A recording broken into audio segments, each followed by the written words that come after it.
Bueno, muchas gracias.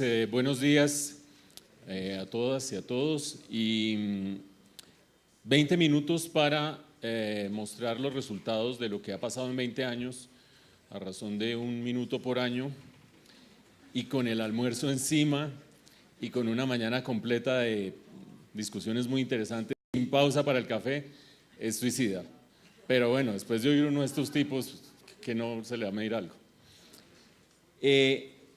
Hemos visto en la mañana una muestra poco representativa del país, diría yo. Hemos visto en el primer panel unos empresarios admirables, maduros. En el último panel, unos empresarios jóvenes, admirables. En la mitad, 2 ciudades, regiones que han hecho las cosas bastante bien. Y a nosotros, en el estudio que nos encomendaron en FEDesarrollo, 20 años de políticas de competitividad, nos corresponde ver no esos árboles frondosos, fructíferos, exóticos, ornamentales, sino ver el bosque completo. Y el bosque completo, diciéndolo de manera poco elegante, tiene mucho tronco.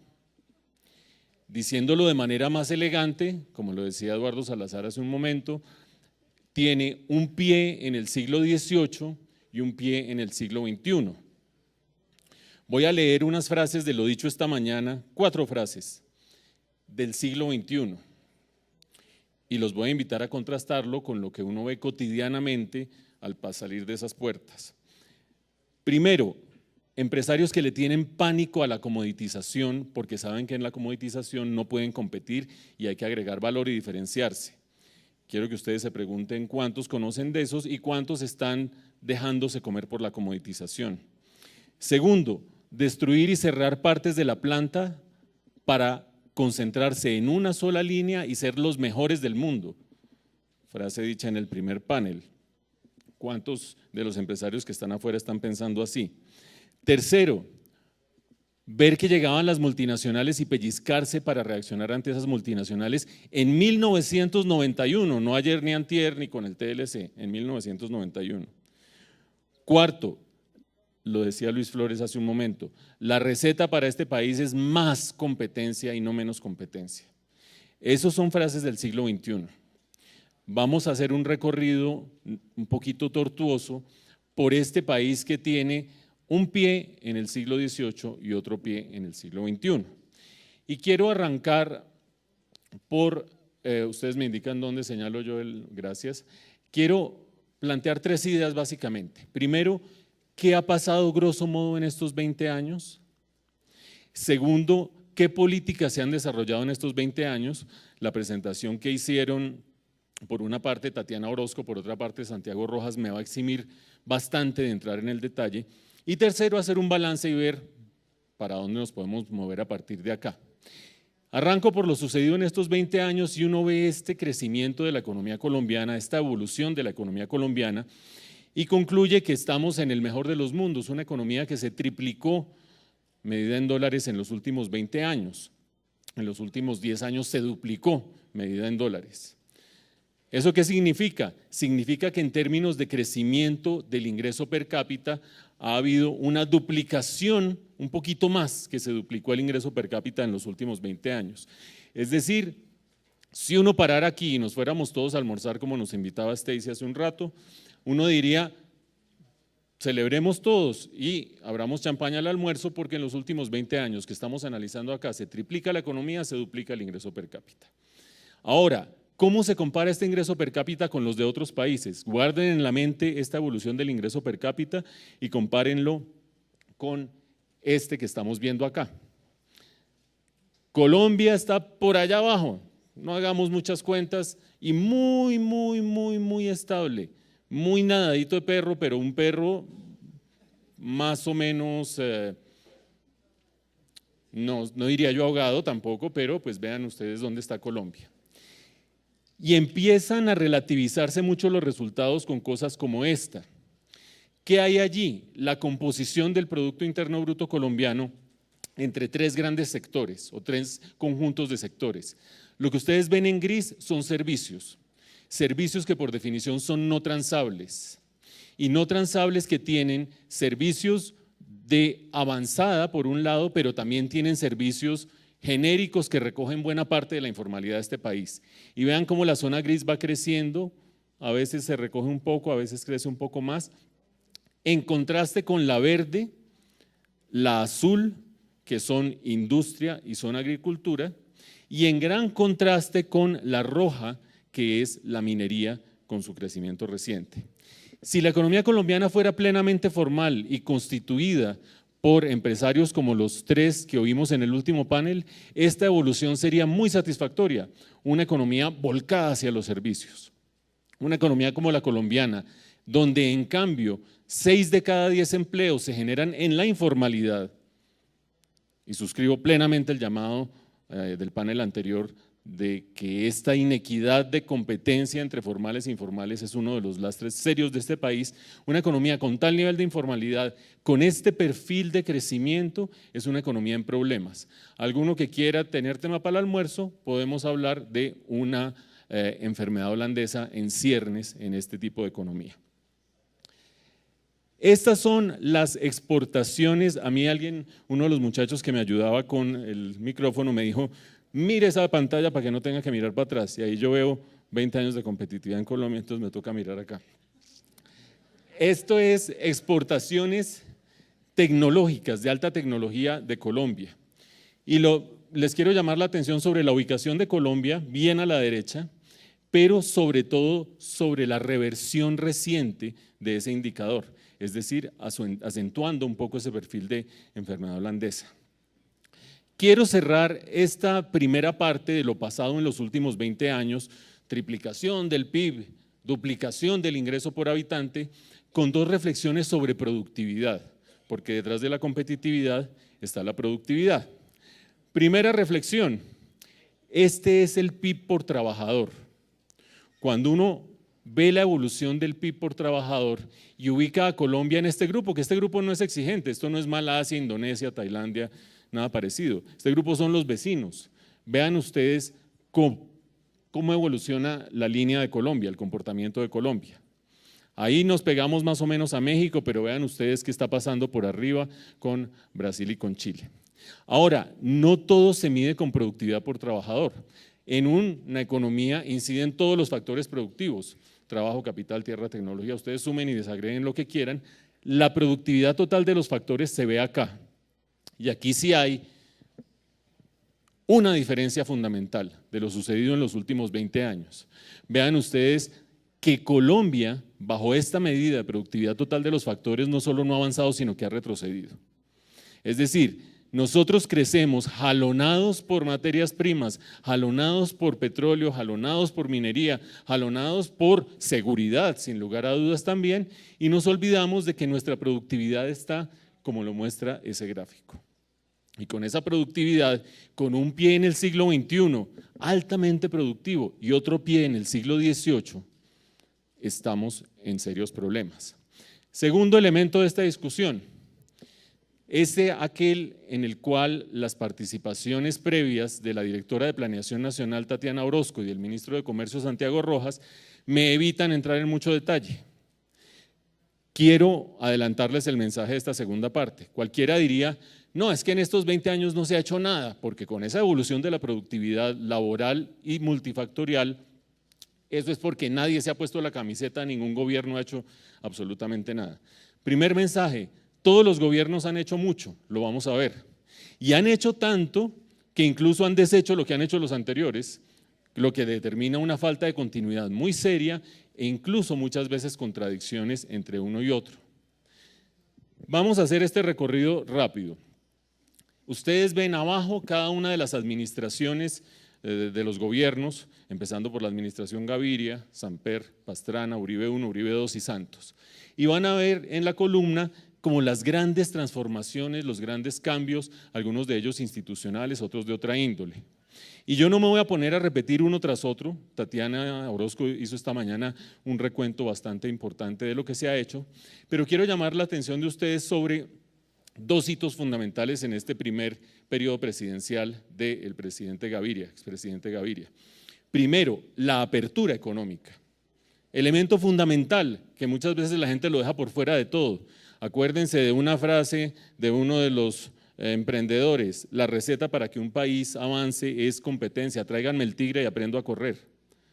Y oigan cuánta gente piensa de una manera distinta.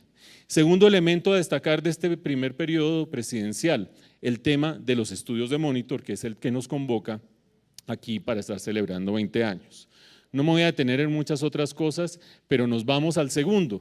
La administración Samper desarrolló una estrategia de fomento de productividad y competitividad bastante articulada, con cuestiones temáticas transversales, con cuestiones sectoriales, acuerdos con cadenas productivas, con una filosofía coherente.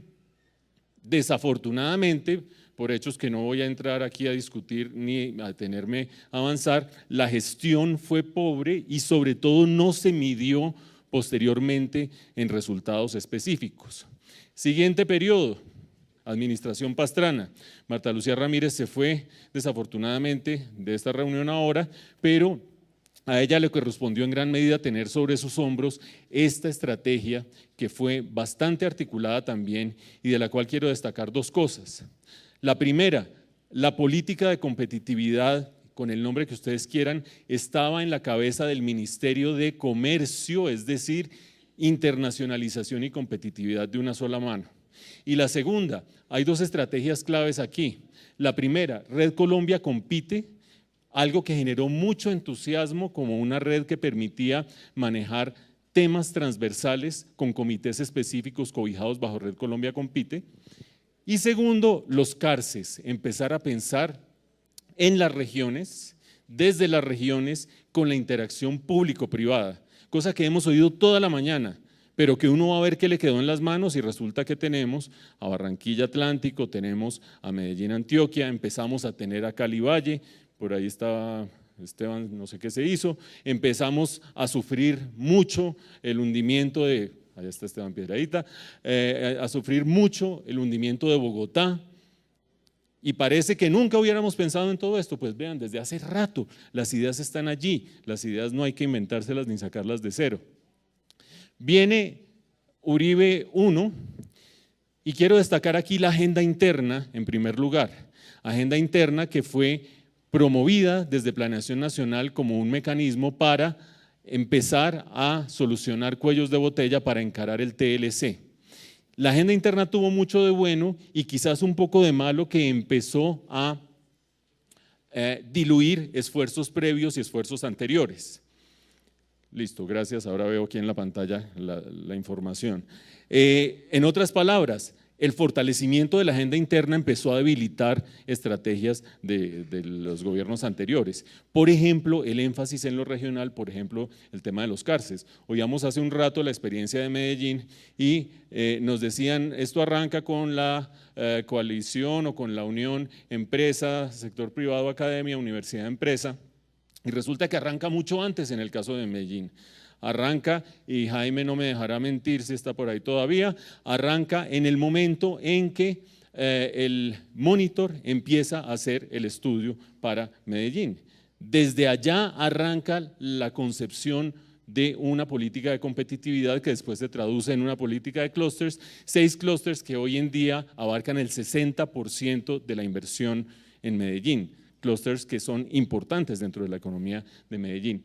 Y esos esfuerzos regionales se fueron diluyendo a medida que solo las regiones que se pusieron la camiseta y empezaron a depender menos de la política nacional pudieron salir adelante. Las otras vieron cómo se fue diluyendo ese esfuerzo. Uribe 2, y aquí quiero destacar dos cosas. La primera, la creación del Consejo Privado de Competitividad.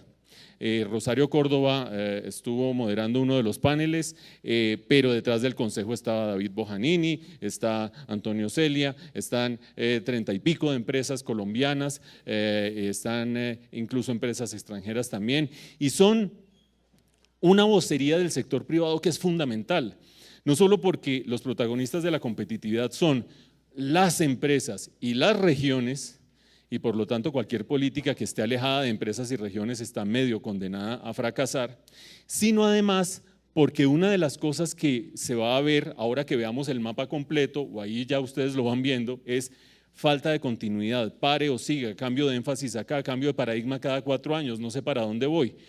El sector privado permanece, los funcionarios públicos pasan, la empresa colombiana permanece, el aparato productivo permanece y ese sector privado está llamado a ser un garante de la continuidad de las políticas y de los esfuerzos, no solamente interlocutor del sector público y demás. Un elemento clave, creación del Consejo Privado de Competitividad. Otro elemento clave, el programa de transformación productiva, porque el programa de transformación productiva recoge filosóficamente algunas cosas muy importantes que nos van a servir para el futuro, aunque en la práctica tenga limitaciones serias, como por ejemplo el ser un programa que está abajo, muy abajo dentro de la escala del gobierno y el no tener tentáculos para llegar fuertemente a las regiones, pero ya voy a volver sobre eso. Y finalmente, 2 cosas, la administración Santos, en la cual quiero destacar el impulsa, por un lado, aquí hay muchas cosas que destacar, y el PTP, por otro lado, como ya lo habíamos dicho, el programa de transformación productiva, pero también incluso si ustedes ven en lila las regalías, el 10% de las regalías orientadas a ciencia y tecnología. ¿Funcionan? ¿No funcionan? ¿Funcionan los OCATs? ¿No funcionan? Creo que estamos empezando a experimentar y a veces con un sabor más agrio que dulce, pero ahí hay unos recursos muy importantes que están destinados a ciencia y tecnología. Y lo que los quiero invitar a ustedes a ver allí son unas cuantas cosas. En verde, iniciativas regionales. Todos han tenido mal que bien iniciativas regionales. Sin embargo, como dice la lengua popular, no pelechan porque a los 4 años se cambia el énfasis, se cambia el enfoque.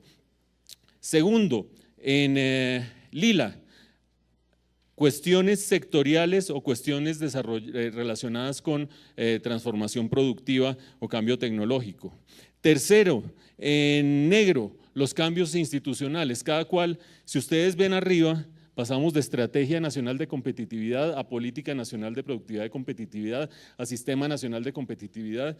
Lo lleva a uno a pensar que el día que se acaben las palabras sinónimas, la política gana en continuidad, porque ya no hay más para inventar. Pero todos los gobiernos han tenido cosas, han hecho esfuerzos en todos los frentes. Si a uno se le ocurre lo regional, ahí hay. Si se le ocurre lo tecnológico, ahí hay. Capital humano, ahí hay. Sectorial, ahí hay. ¿Con qué resultados? Y con esto me aproximo al final. Pobres para el país que tiene un pie en el siglo XXI y otro en el siglo XVIII. Vean ustedes allí. 13 puestos menos en 10 años, índice global de competitividad, distinto a, bueno, y aquí estamos hablando en términos relativos, ahora les voy a mostrar el gráfico, distinto a lo que aparece hoy en la prensa, que es otra cosa, que es el doing business.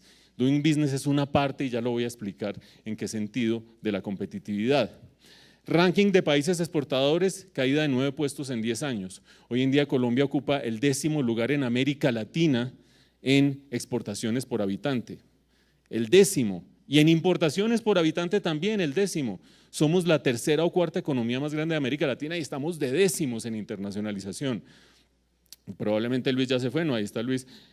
Competencia, no el tigre viene lejos todavía y eso es un hecho para Colombia.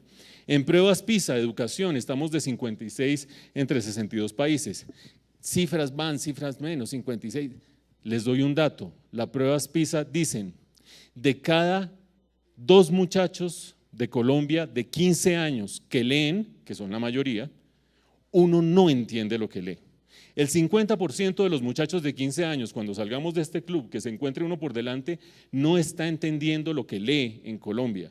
Eso no solo es un problema productivo, sino un problema político y de derechos democráticos. Y ahí vamos. Infraestructura en densidad vial, pues ¿para qué les leo yo eso? Vean el periódico de hoy, el último estudio que se hizo dice que las carreteras colombianas dan para avanzar a 40 kilómetros por hora. Bien, ¿qué cosas hay detrás de esto? Y ya muchos lo han dicho, entonces voy a pasar rápido. Muy bajo gasto en investigación y desarrollo. Vean dónde está Colombia, bien a la derecha, en el ranking y quizás en el modelo político también. Resultados para el caso de investigadores, vean dónde está Colombia. Resultados en términos de patentes, aunque ya hubo una discusión muy interesante sobre si patentes sí o patentes no. ¿Dónde está Colombia? Colombia está allá abajo, tapado por el eje de las abscisas. Está bien pegado allá en el plato de espaguetis de abajo. Nada de esto quiero ser sensacionalista ni nada, quiero poner en contexto la discusión de lo que vimos en toda la mañana, que insisto es de una muestra atípica dentro de un país que debe funcionar de otra manera. Y esta es la evolución en el ranking de competitividad. Uno puede tener inquietudes, Antonio Celia nos decía, a esto se basa mucho en percepciones, pero aquí por lo menos uno se mide y se compara. Y vean la ubicación de Colombia, es el numerito azul, 63, 69, 74, 69, 68, 68, 69, 69, y lo que hay de ahí para abajo es el número de países analizados, es decir, en la cantidad de países analizados. Es mejor ser 63 entre 122 que ser 69 entre 148, ¿ok? Porque se van metiendo países más peores, como dirían algunos amigos míos sobre este tema. Bien, con eso en mente, hay cosas súper obvias en esta evaluación de qué hacer con esta política o qué problemas hay, que son 2 slides para terminar. La primera de ellas, está claro a estas alturas de la mañana que no hay una visión compartida sobre el país del futuro. Y recojo la frase de Eduardo Salazar, súper elocuente, un país con un pie en el siglo XXI y con otro pie en el siglo XVIII. Con unas políticas que cambian de dirección permanentemente. Ustedes me perdonarán, pero uno no puede no ceder a la tentación de volver a esto. ¿Usted qué política ha tenido en los últimos 20 años? Y ¡prum!, saca la sábana. Eso pues difícil como plantearlo en términos de coherencia y demás. Siguiente punto, el sector privado se ha dividido en 2. Afortunadamente cuando me llegó a mí la hora de hablar, ya hacía rato Catalina Crane lo había dicho cuando moderó el panel, dijo, qué maravilla estos empresarios, Empertex, no sé qué, sí sé cuánto, no los conocía a ustedes porque ninguno de ustedes ha pasado por mi oficina. Catalina es la consejera de la relación público-privado, competitividad o como la quieran ustedes llamar. Ella conoce a una inmensa cantidad de empresarios que pasan todos los días por esa oficina pidiendo la salvaguardia, el derecho no sé qué, el sí sé cuánto, el subsidio, el bla, bla, bla, bla, bla, bla.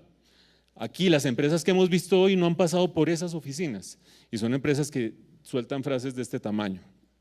Ese sector empresarial dividido en 2 está generando un pie en el siglo XXI y otro en el siglo XIX o XVIII, y es más, no voy a decir en qué lugar de este auditorio está, pero hay una persona a la que le va a interesar mucho este mensaje. Gremios empresariales que quieran mirar hacia el futuro tienen que resolver las inconsistencias que hay entre esos 2 grupos de empresarios. Dicho de otra manera, hay gremios que tienen adentro alguien que quiere protección y alguien que quiere avanzar, y el gremio termina por el mínimo común denominador paralizado en la política pública. Así de simple. Persisten incentivos discrecionales para no competir. Cada uno de los gobiernos de estos 20 años ha tenido su pedacito de o carreteras que no van para ningún lado, o salvaguardias para ayudar a no sé qué, o agros ingresos seguros, o compra masiva de papa por parte del gobierno, es decir, ese pedacito de la política más horrible que se puede uno imaginar como economista ha estado en cada uno de los gobiernos. Díganme ustedes qué señales recibe el sector privado cuando se lanza la estrategia global de no sé qué y por debajo hay una cantidad de favores que se dan a un empresariado dividido en 2 categorías. Las políticas no han tenido la alta jerarquía en los gobiernos, es decir, uno puede tener un programa de transformación productiva que es un programa, ni siquiera una agencia, sino un programa que hace parte, está dentro de Bancoldex y está debajo del ministerio, que está debajo del gobierno, que está debajo del presidente. Ese programa, para ir a decirle al Ministerio de Educación, póngase las pilas, usted no sé qué, vamos a ver si el ministro le pasa el teléfono al director del programa, con el inmenso respeto que me generan las 2 personas. Esta es una estrategia, o se pone uno la camiseta arriba o esto no funciona. Y la ausencia de objetivos medibles y evaluación de impacto, que eso pues es obvio para cualquier cosa y lo decía Antonio Celia. ¿Puede uno en este contexto decir, no, es que no hay nada que hacer, con esta cantidad de problemas que le ve este tipo no tenemos para dónde avanzar? Uno no puede en una generación Ya en la mañana de hoy se ha dicho 2 veces por la termodinámica que aquí se muere la gente, ¿sí o no? Porque ¿qué más pasa? Uno no puede decir, en una generación no veré cambiar esta vaina, no veré cambiar estas cosas. Pues vean, yo me estaba graduando en el año 79. Yo no sé en el esquema de viejo y joven, Eduardo, yo dónde quedo. Yo es una cosa ahí como, sí, viejito, ¿sí o no? Me estaba graduando en el año 79. Me empecé a sentir viejo cuando los jugadores de fútbol de los mundiales empezaban a ser menores que yo, porque uno empezó a coleccionar el mundial y los veía grandísimos. Me gradué en el 79 y en el 79 Corea del Sur tenía el mismo ingreso per cápita que Colombia. Y yo estoy en este momento, pues espero que me queden unos cuantos años de vida útil. Vean ustedes qué ha pasado con el ingreso per cápita de Colombia, línea roja, con el ingreso per cápita de Corea, línea azul. En una generación, en un lapso de vida, uno puede ver transformarse un país. Y uno puede ver transformarse un país en distintas etapas. Primero explotando factores productivos, Corea en los años 70. Después imitando y copiando, Corea en los años 80. Después innovando, Corea en los años 90 y hasta el día de hoy. Y teniendo monstruos como Samsung, como LG, como Hyundai, como Daewoo, etcétera, etcétera. Todo mientras estaba uno viviendo una vida, nuestra vida, la vida de nosotros. ¿Puede uno cambiar sí o no? Sí. Y seguramente hay que meterse por estos lados, tener una visión compartida, de mediano plazo, público-privada.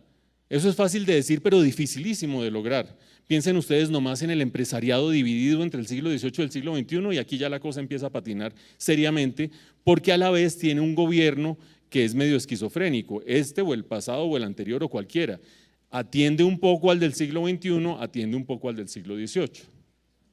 Liderazgo político de alto nivel, el día que alguien se ponga la camiseta de la competitividad, como aquí se han puesto la camiseta o de la seguridad o de la seguridad básicamente, yo empeño mi voto por esa persona. Empresarios decididos a competir y no a capturar rentas. Ya decimos que me suelten el tigre y yo voy a empezar a correr.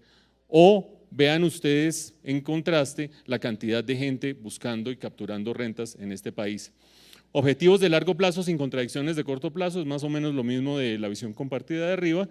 Y algo fundamental, las regiones y los empresarios. La competitividad se hace con empresas y en las regiones. Y buena parte de ese mapa de políticas que vimos en estos 20 años están hechos desde Bogotá a nivel general y a veces con poco compromiso o poca participación de parte del sector privado que se va desgastando, se va cansando de una reunión tras otra. Quiero terminar con una taxonomía de dónde trabajar, porque recoge buena parte de lo dicho en la mañana. Se puede trabajar en 3 dimensiones y hay que trabajar en 3 dimensiones. La próxima vez que ustedes vean casos exitosos en el mundo, cada caso es distinto del otro. Malasia hizo algo distinto a lo que hizo Indonesia, algo distinto a lo que hizo Singapur, algo distinto a lo que hizo Chile, porque cada uno tenía problemas distintos en estas 3 dimensiones. La primera y fundamental, sin buen capital humano, paréntesis, con 1 de cada 2 niños de 15 años sin entender lo que lee, cierro paréntesis, uno no va para ningún lado. Con una infraestructura en la que las carreteras están hechas para andar a 40 kilómetros por hora, las buenas, no va para ningún lado. Esos 2 elementos de arriba garantizan que los factores productivos sean competitivos, pero no bastan. Segundo nivel, macroeconomía sana. Que uno sepa que puede confiar en que la inflación es bajita, que las tasas de interés son predecibles, que aquí no se va a armar un despelote venezolano o argentino en términos de inflación y de inestabilidad y demás. Regulación confiable y cada vez más amigable, o si alguien dijo en el último panel que me acaben con toda la regulación, un poco salvaje la frase, pero son capitalistas salvajes en el mejor sentido en que los entendemos los economistas, pero la regulación por lo menos predecible y favorable a la competencia. Y que los riesgos de diversa índole se conjuren, riesgo político, riesgos de seguridad, riesgos económicos. Segundo frente, ¿por qué hago énfasis en esa taxonomía? Porque arriba están las políticas que a veces uno considera de la vieja usanza, educación y carreteras. No, eso no basta, pero es súper importante. En el segundo elemento está lo que sale hoy en el periódico, avanza Colombia en doing business. Eso es solo un elemento, regulación, macroeconomía y tal. Tercer elemento, muy relacionado con nuestro último panel. Si uno deja funcionar el mercado absolutamente solo, no va a haber muchos héroes como ustedes. ¿Por qué? ¿Como cuáles? Como aquí en la segunda fila están los emprendedores jóvenes. Porque muy pocos tienen el hígado que tiene Luis de aguantarse 2 quiebras en un solo año. Y muy pocos amigos se lo aguantan también. Ese riesgo de encontrar el self-discovery de Ricardo Hausmann o de encontrar la nuevo avance tecnológico que si yo me lo invierto una cantidad de plata para conseguirla y a los 2 días otras empresas capitalizan los logros que yo alcancé, me quitan de inmediato los beneficios, eso no lo puede hacer un empresario solo, no lo va a hacer un empresario solo. Allí tiene que haber intervención del Estado, recursos para innovación, capitales de riesgo, fondos de apoyo, etcétera, etcétera. Y fallas de coordinación que lo ven ustedes allí, muy de la familia de lo que hemos llamado en Colombia, bueno, en el mundo, lo que en Colombia conocemos como los clusters. Yo me pongo al lado de otro y al lado de otro y al lado de otro y cuando ya somos varios, logramos generar los factores o circunstancias que necesitamos, más ingenieros de sistemas, una buena vía para acá, un no sé qué, pero yo solo no lo voy a lograr. Esos 3 tipos de fallas de mercado son lo que ustedes van a ver quizás en la tarde en la discusión de una política industrial moderna. Los invito a que almorcemos dejándoles la siguiente reflexión. Si trabajamos solo en el número 1, bien, pero no del todo.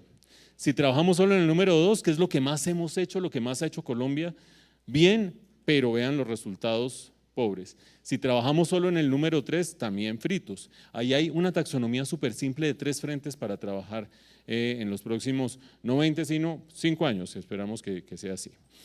Bien, ¿qué sigue ahora en términos de instrucciones? Y les agradezco mucho la atención.